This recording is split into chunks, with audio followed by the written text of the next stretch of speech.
Morning student. आज हम बात कर रहे हैं प्रोडक्शन फंक्शन के थर्ड इम्पॉर्टेंट पॉइंट का, यानी शॉर्ट टाइम पीरियड का जो सबसे इम्पॉर्टेंट पॉइंट है, law of diminishing return and the law of variable proportion.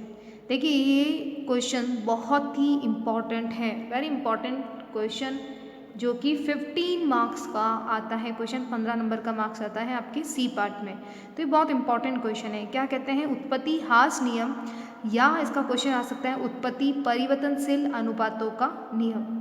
तो क्वेश्चन चाहे उत्पत्ति हास नियम पूछे, चाहे आपको क्वेश्चन उत्पत्ति परिवर्तनशील अनुपातों का नियम पूछे, आपको आंसर एक ही लिखना है, राइट। चलिए बात करते हैं इसके शॉर्ट ट्रिक की, कि ये जो आपकी थ्योरी है, ये जो कंसेप्ट है वो क्या बता रहा है। अगर हम फैक्टर को बढ़ाते हैं, यानी कि हमने लेबर और कैपिटल यानी श्रम को या पूंजी को बढ़ाने के बावजूद भी आपके प्रोडक्शन में इंक्रीज नहीं हो रहा, आपका उत्पादन नहीं बढ़ रहा, यानी कि हमने अपने लेबर को कैपिटल को बढ़ाया लेकिन आपके प्रोडक्शन में कोई भी ग्रोथ नहीं हो रही है और ग्रोथ नहीं होगी, तो हमने जो ये एक्स्ट्रा फैक्टर बढ़ाए हैं उसकी वजह से हमारी कॉस्ट क्या होगी? ज़्यादा होगी।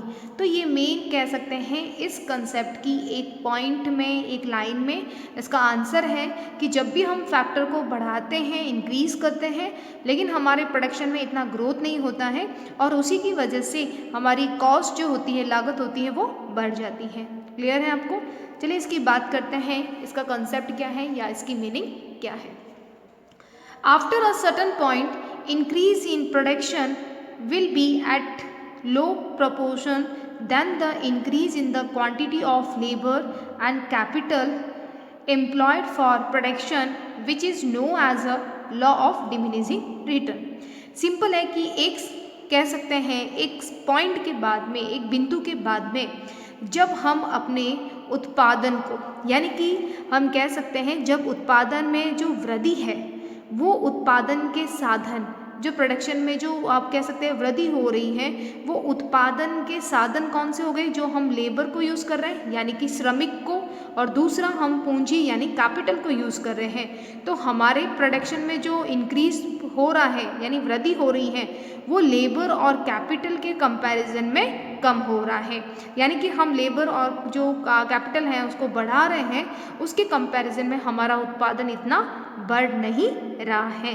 तो सिंपल सी लैंग्वेज में क्या कह सकते हैं, जब उत्पादन में वृद्धि उत्पत्ति के साधनों के अनुपात से कम हो, तो यहाँ पे आपका जो प्रोडक्शन है वो उतना नहीं बढ़ रहा जितना आपका लेबर और कैपिटल, यानी कि ये क्या कहलाता है? फैक्टर, ये ज़्यादा बढ़ा रहे हैं हम, यानी लेबर और कैपिटल को हम जितना ज़्यादा बढ़ा रहे हैं लेकिन उतना ज़्यादा हमारा उत्पादन नहीं बढ़ता है।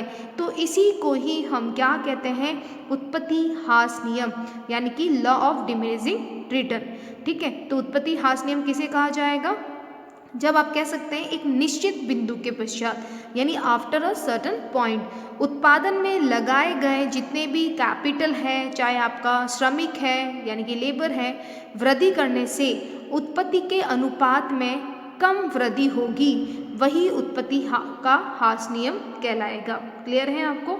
यानी उत्पत्ति का जो नियम है वो क्या कहलाएगा कि आप अपने प्रोडक्शन को बढ़ाना चाहते हो, लेकिन आपने जितने लेबर और कैपिटल को लगाया है उनसे कम आपका प्रोडक्शन बढ़ रहा है। सिंपल सी लैंग्वेज में कहें कि अगर प्रोडक्शन 1 बढ़ रहा है तो हम कह सकते हैं लेबर और जो कैपिटल थी उनको हमने कितना बढ़ाया था? 2, यानी 2 प्लस है। क्लियर है? तो कौन कम बढ़ रहा है? प्रोडक्शन कम बढ़ रहा है। तो क्लियर है इस कंसेप्ट का मीनिंग, कि हमने फैक्टर तो लगाए ज़्यादा लेकिन प्रोडक्शन नहीं हो पा रहा है, इसीलिए हमारी कॉस्ट क्या होती है? ज़्यादा। क्लियर है आपको ये कंसेप्ट? बात करते हैं इम्पॉर्टेंट कंसेप्ट, यानी जो इसका लॉ ऑफ डिमिनिशिंग रिटर्न है उसको 2 पार्ट में डिवाइड किया गया है। First is a traditional concept, यानी कि परंपरागत दृष्टिकोण, और दूसरा है आपका मॉडर्न कंसेप्ट यानी आधुनिक दृष्टिकोण। ट्रेडिशनल कंसेप्ट में आपको कुछ नाम याद रखने हैं कि ये किसने दिया था। फर्स्ट ऑफ जो इकोनॉमिक फादर होते हैं हमारे अर्थशास्त्र के, जिन्हें पिता कहा गया है, एडम स्मिथ। ठीक है, उन्होंने भी ट्रेडिशनल कंसेप्ट दिया था। डेविड रिकार्डो, यानी कि ये जो डेविड रिकार्डो है उन्होंने रेंट का, लगान का बहुत बड़ा सिद्धांत दिया था। माल्थस जिन्होंने पॉपुलेशन का एक थ्योरी दी थी पॉपुलेशन की, इन तीनों का ये मानना था कि ये जो लॉ ऑफ डिमिनिशिंग रिटर्न है, उत्पत्ति ह्रास नियम है, ये सिर्फ एग्रीकल्चर पे यानी कि कृषि पर ही लागू होता है। ध्यान रखिएगा कि कंसेप्ट को हमने कितने पार्ट में डिवाइड किया है, 2 पार्ट में, ट्रेडिशनल एंड मॉडर्न। और ट्रेडिशनल में आपको कुछ नाम याद रखने हैं, एडम स्मिथ का, डेविड रिकार्डियन का और माल्थस का। ठीक है, उन्होंने ये इन तीनों का ये मानना था कि एग्रीकल्चर जो होता है उसी पे ही ये नियम लागू होगा, राइट। लेकिन कुछ मॉडर्न इकोनॉमिस्ट थे जो आधुनिक अर्थशास्त्री थे, उन्होंने कहा कि नहीं, ये कंसेप्ट जो है वो और भी अदर फैक्टर पे भी यानी अन्य क्षेत्र पे भी लागू होते हैं। तो उसमें जो देने वाले थे वो थे आपके प्रोफेसर स्टिग्लर, सिल्वरमैन, बैनम और मिसेस जॉन रॉबिन्सन। इनके नाम आपको ध्यान रखने हैं। पहला क्या हो गया, प्रोफेसर स्टिग्लर, सिल्वरमैन, बैनम और आ गया आपका श्रीमती जॉन रॉबिन्सन। उनका कहना था कि एग्रीकल्चर के अलावा भी बहुत से ऐसे क्षेत्र होते हैं जिस पे ये नियम लागू हो सकता है, जैसे कि उद्योग, इंडस्ट्रीज, बिल्डिंग कंस्ट्रक्शन यानी कि हम कह सकते हैं भवन निर्माण, या फिर हम कह सकते हैं कि बहुत से ऐसे होते हैं जैसे मछली पकड़ना, खान का उत्पादन।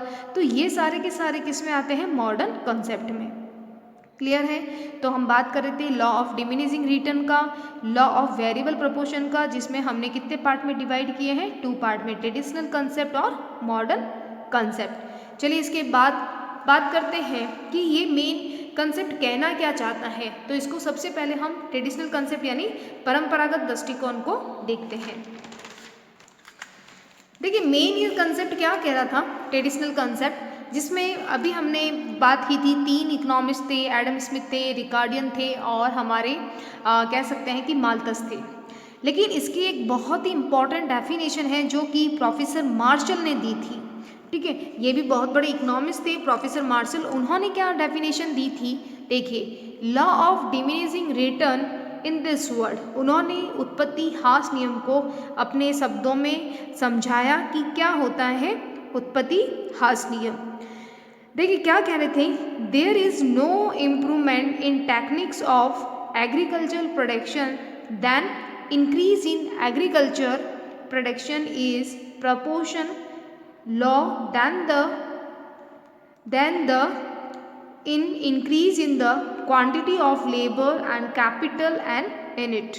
सिंपल है कि मार्शल ने कहा कि उत्पत्ति ह्रास नियम जो है वो क्या बता रहा है कि इसमें मेन चीज़ क्या है, यदि कृषि में, यदि एग्रीकल्चर में कोई भी उत्पादन की तकनीक में सुधार नहीं हो, कोई इम्प्रूवमेंट नहीं हो, तो क्या होगा कि कोई भी उत्पादन की तकनीक में सुधार ना होगा तो इसमें श्रम और पूंजी की मात्रा में चाहे वृद्धि करो, चाहे आप कैपिटल को ज़्यादा लगाएं, चाहे आप लेबर को ज़्यादा लगाएं, कुल उत्पादन में आनुपातिक रूप से कम वृद्धि होगी। सिंपल है कि आप जानते हैं कि एग्रीकल्चर जो है, कृषि है, उसमें आप अगर ट्रेडिशनल मेथड को फॉलो करते हो, आप अभी भी पुरानी जो टेक्निक्स होती हैं उसको यूज़ करके आप अपना एग्रीकल्चर पे अगर आप प्रोडक्शन कर रहे हो या आप कह रहे हो उत्पादन कर रहे हो, तो इसमें क्या होगा कि आप चाहे लेबर को बढ़ाएं, चाहे आप अपनी कैपिटल को बढ़ाएं, इससे आपका जो उत्पादन होगा वो लेबर और कैपिटल के कंपैरिजन में यानी श्रम और पूंजी के कंपैरिजन में उनकी तुलना में उत्पादन कम होगा। तो इसका मेन कारण क्या बताया है प्रोफेसर मार्शल ने, no improvement in techniques of agriculture production, यानी कि कृषि के लिए जो भी आप तकनीक यूज़ करते हो, कोई भी मेथड से आप कृषि कर रहे हो, अगर उसमें कोई भी सुधार नहीं किया है तो आपका प्रोडक्शन क्या होगा, कम होगा। तो ये इन्होंने एक डेफिनेशन बताई थी उत्पत्ति ह्रास नियम की। क्लियर है आपको। बात करते हैं आगे ये क्या कह रही है theory. In this situation MP यानी मार्जिनल प्रोडक्शन यानी कि सीमांत उत्पादन of any variable input factor decrease and hence total production increase at the decreasing rate. Average production and marginal production will also decrease. Simple है कि ये स्थिति आपको क्या बता रही है ये स्थिति बता रही है कि आपकी ये जो स्थिति होगी जिसमें आप देखते हो कि आप फैक्टर को बढ़ा रहे हो लेकिन आपका प्रोडक्शन नहीं बढ़ रहा है, तो इसमें आप देखेंगे कि मार्जिनल प्रोडक्शन होता है वो भी क्या होगा, डिक्रीज होगा। ठीक है, और साथ ही साथ ये जो टोटल प्रोडक्शन है वो आपका इंक्रीज तो हो रहा है, लेकिन कौन सी रेट से, ध्यान रखिएगा, डिमिनिशिंग रेट यानी घटती हुई दर से। आपका प्रोडक्शन बढ़ तो रहा है लेकिन आपका प्रोडक्शन बढ़ेगा, उत्पादन बढ़ रहा है, लेकिन कौन सी रेट से, डिमिनिशिंग रेट यानी कि घटती हुई दर से। क्लियर है आपको, यानी कम होते हुए आपका उत्पादन बढ़ेगा, जिससे आपका मार्जिनल प्रोडक्शन और जो आप कह सकते हैं एवरेज प्रोडक्शन, ये दोनों भी क्या होंगे, कम होंगे। तो इसका सिंपल सा अर्थ क्या कह रहा है कि परिवर्तनशील साधनों की इकाइयाँ, यानी कि जो आप वेरिएबल फैक्टर यूज़ करते हो जिसमें आप लेबर, आप कैपिटल, जैसे जैसे आप वृद्धि करोगे आप अपने वेरिएबल फैक्टर यानी परिवर्तनशील साधनों की इकाइयाँ, जिसमें आप कैपिटल और किसको मानते हैं, लेबर को यानी श्रमिक को, तो आप वृद्धि करोगे तो इससे क्या होगा, कुल उत्पादन तो बढ़ेगा, लेकिन कौन सी रेट से, डिमिनिशिंग रेट से बढ़ेगा, घटती हुई दर से आपका कुल उत्पादन बढ़ेगा, जिससे आपका सीमांत उत्पादन और औसत उत्पादन घटेंगे, किंतु आप कह सकते हैं कि आपका जो मार्जिनल प्रोडक्शन है वो ज़्यादा तीव्र गति से घटने लगेगा। जो मार्जिनल प्रोडक्शन होगा वो ज़्यादा कम होगा कंपैरिजन टू औसत प्रोडक्शन के कंपैरिजन में, यानी कि औसत उत्पादन के। सिंपल से इसको याद रखने का एक तरीका है, ये है कि जब टोटल उत्पादन यानी कि कुल उत्पादन है वो कौन सी रेट से बढ़ रहा है, आपका डिमिनिशिंग रेट से, जिसे हम कहते हैं घटती हुई दर से बढ़ता है। तो इससे क्या प्रभाव आया, इससे आया कि जो मार्जिनल प्रोडक्शन है यानी सीमांत उत्पादन और आपका एवरेज प्रोडक्शन यानी कि औसत उत्पादन, ये दोनों भी क्या होते हैं, ये दोनों डाउन होते हैं यानी कि कम होते हैं। ठीक है, तो ये मार्जिनल प्रोडक्शन है ना, ये आपके एवरेज प्रोडक्शन से ज़्यादा कम होगा, ये ज़्यादा इसमें गिरावट आएगी। क्लियर है आपको। बात करते हैं if total production increase eight diminishing rate, अगर आपका कुल उत्पादन घटती हुई दर से बढ़ता है तो देन क्या होगा, इससे एवरेज कॉस्ट यानी कि औसत लागत और आपकी मार्जिनल लागत यानी कि मार्जिनल कॉस्ट जिसे कहते हैं सीमांत लागत will increase, so it is used in the terms of increasing cost. Simple है, अभी हमने बात की थी कि अगर आपका जो प्रोडक्शन है वो किससे बढ़ रहा है, डिमिनिशिंग रेट यानी घटती हुई दर से जब बढ़ता है, यानी आपका जो उत्पादन है वो बढ़ तो रहा है, यानी कि प्लस का मतलब क्या, बढ़ रहा है, लेकिन कौन सी रेट से बढ़ेगा, घटती हुई दर से। तो इससे क्या होगा कि जो मार्जिनल कॉस्ट होगी यानी सीमांत लागत और दूसरी कौन सी है, एवरेज कॉस्ट यानी कि औसत लागत, ये दोनों क्या होगी, बढ़ेगी यानी इंक्रीज होगी। क्लियर है, तो उसे क्या कहेंगे हम, लॉ ऑफ इंक्रीजिंग कॉस्ट। इसको क्या कहते हैं, लॉ ऑफ इंक्रीजिंग कॉस्ट यानी कि लागत वृद्धि नियम। ठीक है, क्योंकि हमारी लागत बढ़ेगी। अभी हमने जो कंसेप्ट की बात की थी कि जैसे ही हम अपने वेरिएबल फैक्टर यानी कि लेबर को और कैपिटल को जैसे ही बढ़ाते हैं, लेकिन इससे हमारा प्रोडक्शन है वो उतना नहीं बढ़ता, यानी कि कम बढ़ रहा है, किसके कंपैरिजन में, फैक्टर के। तो सिंपल है कि जब आपका उत्पादन नहीं बढ़ेगा, आप फैक्टर तो बढ़ा रहे हो, लेबर भी ला रहे हो, कैपिटल भी ला रहे हो, तो इससे क्या होगा, इससे एक निष्कर्ष निकलेगा कि आपकी जो कॉस्ट होती है यानी जो लागत है वो भी बढ़ेगी। ये इसका कॉन्सेप्ट है। क्लियर है। अभी हम इसे एक टेबल से डिस्कस करते हैं। चलिए, जैसे कि हमने प्रीवियस वीडियो में भी टेबल बनाई है, ये टेबल आपको एग्जाम में बनाना है और साथ ही उसके डायग्राम भी बनाने हैं, तभी ये आंसर पूरा कंप्लीट होगा। देखिए, first column factor F1, F2, F3 जो हम हमेशा लेते हैं फैक्टर। प्रोडक्शन आपका हो रहा है 30, 20, 10, यानी कि आपने देखा है कि पहले 30 हो रहा था, फिर 20 और फिर 10 कम होता जा रहा है। टोटल प्रोडक्शन आपने देखा पहले 30 था, अब 50 और फिर 60, यानी कि धीरे धीरे क्या हो रहा है, ये कम हो रहा है, यानी बढ़ तो रहा है। आप चाहें तो इसमें डिफरेंस है वो ये भी रख सकते हैं कि एक में डिफरेंस आप 50 का रखें, फिर 40 का, फिर 30 का, 20 का, 10 का, तो आपको पता चल जाएगा जो प्रोडक्शन है वो किससे बढ़ रहा है, डिमिनिशिंग रेट। ये आपको ध्यान रखना, घटती हुई दर से। एवरेज प्रोडक्शन आपको पता है कैसे निकालते हैं, total production upon factor. Total production कितना है 30/1, 30 आ जाएगा, 50/2 यानी कितना आ जाएगा 25, और 60/3 देन कम्स टू 20, राइट। ये आपको फॉर्मूला आपको लर्न होने चाहिए क्योंकि हमने ऑलरेडी कितनी बार इस फॉर्मूले को चेक कर लिया है। एमपी मार्जिनल प्रोडक्टिविटी, सीमांत उत्पादन। सीमांत उत्पादन कैसे होगा, जो टोटल प्रोडक्शन होगा उसका डिफरेंस होगा और फैक्टर का। आप चाहें तो फॉर्मूला क्या लिख सकते हैं, total change in the production और total change in the factor. अब देखिए प्रोडक्शन में कितना है, पहले में तो 30 है, 30/1 तो ये आपका 30 आएगा। अब कितना चेंज आया इसमें, 20 का चेंज है, ठीक है। और 20 बात करते हैं मार्जिनल प्रोडक्टिविटी में, हमने देखा 20 और 20 कैसे आया, इन दोनों का गैप कितना है 20 का, और फैक्टर में कितना चेंज आया 1 का, तो 20/1 तो ये क्या हो जाएगा 20। ये हमने फॉर्मूला अप्लाई किया है, राइट।